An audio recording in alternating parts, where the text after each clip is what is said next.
Hey everyone, welcome back. In this quick guide, I'm going to show you how to take a screenshot of your Google Drive, whether you need it for a school project, a work report, or just to share something with a friend. And don't worry, I'll walk you through it step by step. So it's super easy. All right, first thing, open your Google Drive in your browser. Just sign in like you normally do with your Google account.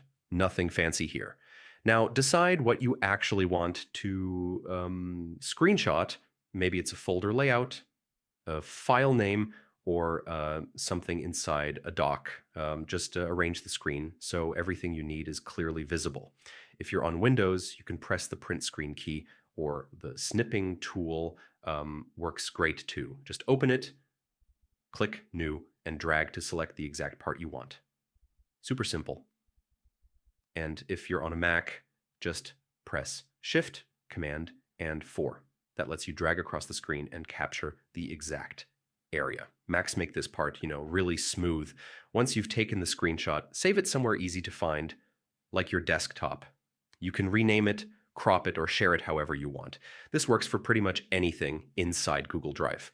And that's really all there is to it. Taking a screenshot of your Google Drive is quick, it's simple, and yeah, once you know the shortcuts, it's super convenient. If this helped you out, feel free to subscribe for more easy tutorials just like this.